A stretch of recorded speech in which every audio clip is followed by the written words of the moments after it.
அதாவது தென்காசி மாவட்டம் மேற்கு தொடர்ச்சி மலை பகுதியில் உள்ளதுக்கு நேற்று முன்தினம் நள்ளிரவு முதல் கனமழை பெய்து வருகிறது. இந்த கனமழையின் காரணமாக மேற்கு தொடர்ச்சி மலை பகுதியில் உள்ள அனைத்து நீர்நிலைகளிலும் நீர்வரத்து அதிகரித்துள்ளது. மேலும் அருவிகளின் நகரம் என போற்றப்படும் குற்றாலம் பேரருவிகளில் 5 அருவி, பழைய குற்றாலம் அருவிகளில் சிற்பி உள்ளிட்ட அனைத்து அருவிகளிலும் நீர்வரத்து அதிகரித்து வெள்ளம் ஏற்பட்டும் ஆர்ப்பரிக்கப்பட்டு வருகிறது. இதன் தொடர்ச்சியாக 2வது நாளான ஐயப்ப பக்தர்கள் சுற்றுலா பயணிகள் குளிப்பதற்கான குற்றால பேரருவியில் உள்ளிட்ட அனைத்து அருவிகளிலும் தடை விதிக்கப்பட்டுள்ளது. இந்த நிலையில் வெள்ளம் பாதிக்கப்பட்ட பகுதிகளில் தமிழக வருவாய் மற்றும் பேரிடர் நலத்துறையினருடைய அமைச்சர் KKSSR ராமச்சந்திரன் நேற்று இரவு குற்றாலம் பகுதியில் வந்தார். இதன் தொடர்ச்சியாக இன்று காலை குற்றாலம் பேரருவி உள்ளிட்ட அனைத்து பகுதிகளிலும் அவர் ஆய்வு பணிகளை மேற்கொண்டுள்ளார். மேலும் நீர்த்தேக்கம் பகுதியில் ஆய்வு பணிகளை மேற்கொள்வதற்காக குற்றாலம் பகுதியில் தனது ஆய்வு பயணத்தை தொடங்கியுள்ளார்.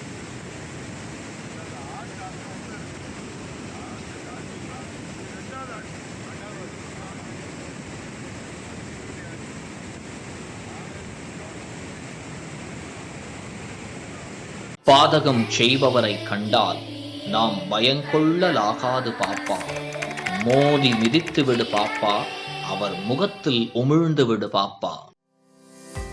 அண்மை செய்திகளை உடனுக்குடன் தெரிந்து கொள்ள இணைந்திருங்கள் இயம்நாடு தொலைக்காட்சியுடன்.